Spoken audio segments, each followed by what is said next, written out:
Ky emision mundësohet nga dhe është pjesë e fushatës për zgjedhjet lokale në Maqedoni. Përshëndetje Valbon. Përshëndetje Venha, si e? A e Mirë, ju si jeni? Mirë? Mirë, që në gostivar je në 3 emisionet e fundit edhe tash të shohim çka ofron ti. Faleminderit për ftesën në bashkëbisedë. Thjesht e nisi me borxhin që është shumë i përmendur, sa është borxhi? Po, borxhi aktual, momental, në fakt është 11.2 milion euro i organit komunës së Gostivarit. Pa tjetër këtu të përmend në fakt të sqarojmë që një pjesë e caktuar e këtij borxhi janë faktura apo llogaritë të cilët janë pjesë e projekteve të cilat i fituam në thirrjen e parë, ku ne fituam 2.7 milion euro, një pjesë janë paguar, por një pjesë pak më e madhe nuk janë paguar. Normal edhe ato figurojnë në këtë borxh.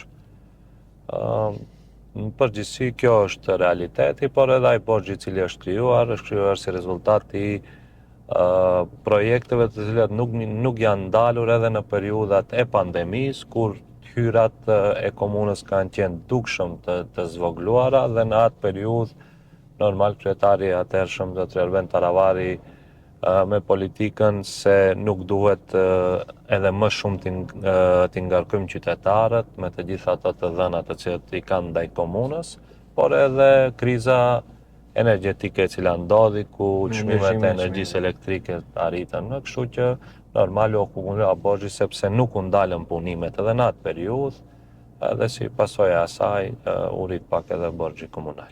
Si e keni plan ti paguani këto borxhet të gjithë konsumit e komunës ta shesën veshkën apo?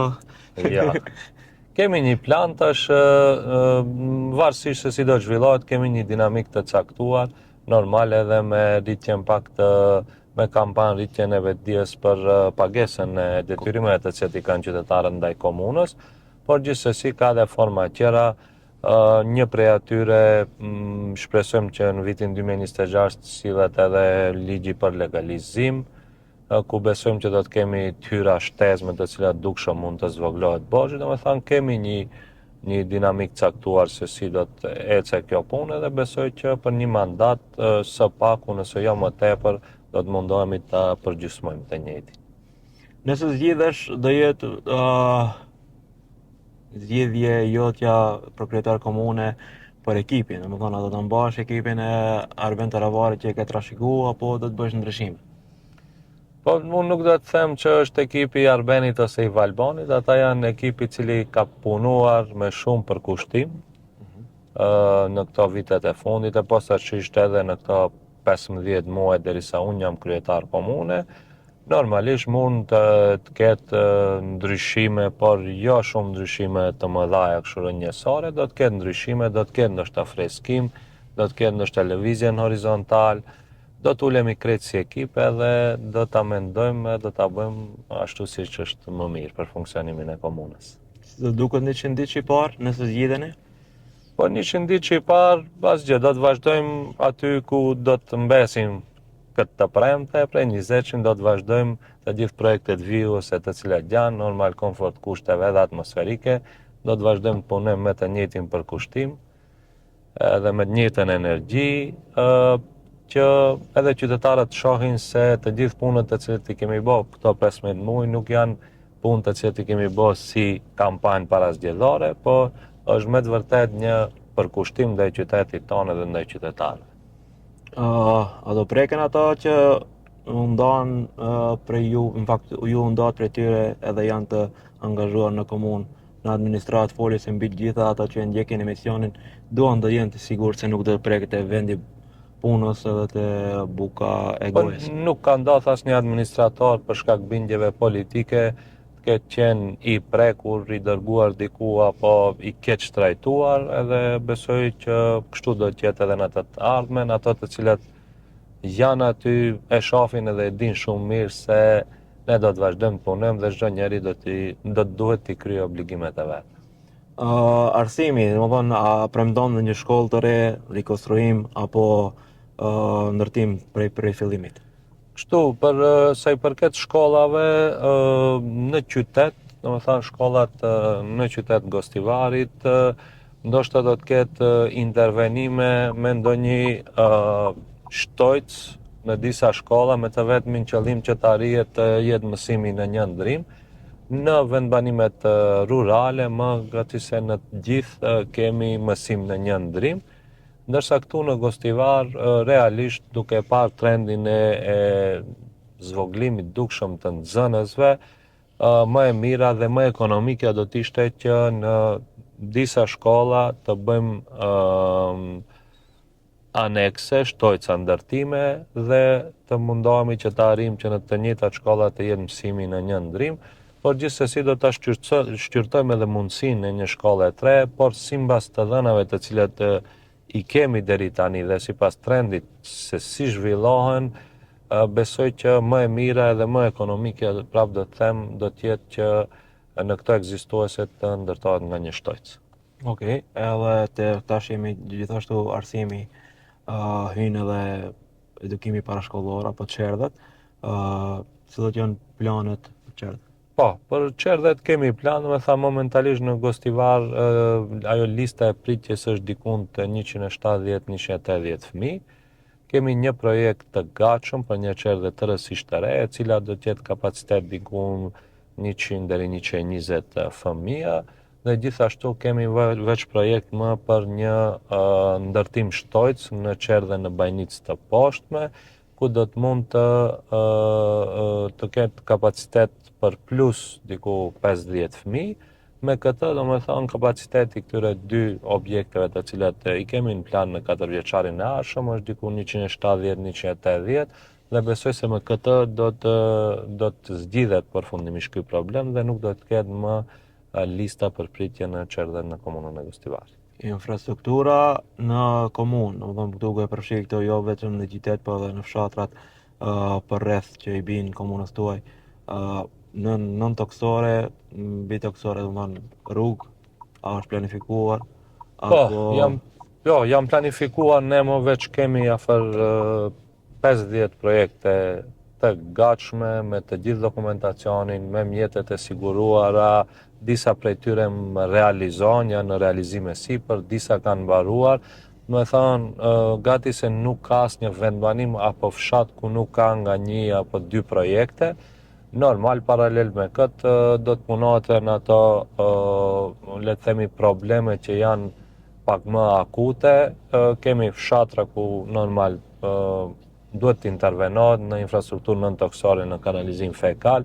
Kemi disa vendbanime ku duhet të intervenohet për furnizimin me ujë të pishëm, edhe një prej imperativeve është që deri në fund të mandatit mos ketë asnjë vendbanim që do të ketë tote lashe me ujë të pishëm, a do të mundohemi paralel me atë edhe infrastrukturën nën toksore në shumicën e vendeve ku mungon që të njëjtën ta realizojmë, dhe paralel me këtë normal do punohet edhe në rikonstruimin e rrugëve, por edhe në hapjen e rrugëve të reja. Ja tash këtë ose javën e ardhshme fillon një rrugë e re e cila lidh fshatin të quajmë Çal, ndërmjet fshatit Çal dhe Forin me Gostivarin, rrugë e cila do të ndihmon shumë posaçërisht gjatë muajve të verës kur na vinë mërgjimtarët vëllezërit tonë prej mërgimi, dhe do të shkarkohet komunikacioni, gjithsesi do të punojmë edhe në projekte tjera të cilat do ta lehtësojnë komunikacionin në qytet. Ja, pra ishte një shembull që e komunikacionit të dendur. Tregom turizmi malor, është edhe ju keni male, edhe ne si shtet nuk kemi deti, po kemi malet e mrekullueshme që si pushtet lokal mund të ndikoni që të rritet turizmi malor dhe të vinë turistë prej jashtë, po gjithashtu edhe qytetarët tuaj që të kenë dalin dikund. Po, kemi biseduar edhe për projekte që në atë drejtim, posaçërisht kemi disa shoqatat të cilat faktikisht merren me këtë problematikë dhe punojnë në këtë fushë. Në këtë mandat që ka kaluar kemi pas bashkëpunim me shoqata të bjeshkatarëve të cilat kanë bë sinjalizimin në disa shtigje por do të punojmë edhe në hapjen e shtigjeve të reja dhe sinjalizim të mirëfillt, me të vetmin qëllim që edhe njerëzit apo turistët të cilët do ta vizitojnë Gostivarin të kenë një ofertë mirëfillt. Këtu patjetër duhet ta përmends e kemi edhe shpellën bukuroshe, e cila normal mund të vizitohet nga vizitor, edhe aty bashkë me klubin speleologjik Korabi do të punojmë në promovimin e kësaj shpelle. Kemi në disa pika ku mund të punohet dhe të përmirësohet kjo gjendje. Tash është një pyetje që ndërkohë më shkoi mendja duke i ndjek debatet e fundit ku keni qenë me bashkëkandidatët. Disi nuk është duke hek për njerëzve hija e Arben Taravarit. A është kjo mirë për ty, a është një gjë që duhet ta largosh? Mirë, Arben Taravari është kryetar i partisë të cilën unë e përfaqësoj, por gjithashtu Arben Taravari është një prej frymëzuesve apo një prej motiveve edhe pse jam kyç politik fillimisht, edhe padyshim gjatë gjithë kësaj kohe kam mësuar shumë gjëra të mira, posaçërisht në politikë bërje, dhe asesi unë mendoj se është një aset apo është një përparësi për mu të kem qenë pranë Arben Taravarit gjatë gjithë karrierës politike, por gjithsesi unë si personalitet, si Valbon, e kam integritetin tim dhe do të mundohem që të njëjtin ta përdëftoj edhe në këto 15 muaj që kanë kaluar, qytetarët e kanë parë, por edhe në të ardhmen, sepse fundja sukseset e mia personale si Valbon në politikë bërje, në të njëjtën kohë janë edhe sukseset të Arbenit. A mbyllet Gostivari me të parën apo do shkohet edhe në rreth të dytë? Simbas gjithë anketave të cilat i kemi në dispozicion, por edhe të asaj që shohim çdo ditë në terren, besoj me shumë gjasa se duhet të mbyllet në raund të parë, por do të presim qytetarët do ta thojnë fjalën e fundit ditën e diel. Do të ftoni komitetin. Po. Faleminderit shumë për kohën, dhe unë e kuptoj se është fundi fushatës edhe duhet të bindë sa më shumë njerëz. E vlerësoj edhe shpresoj se komuna juaj do të reflektoj korrektësi, demokraci dhe respekt deri ditën e zgjedhjeve. Falenderoj shumë edhe ty për ftesën, edhe besoj se shihemi edhe në ndonjë mundësi të ardhshme kur do të bësh bisedën sërish. Kënaqësi. Faleminderit. Ky emision mundësohet nga dhe është pjesë e fushatës për zgjedhjet lokale në Maqedoni.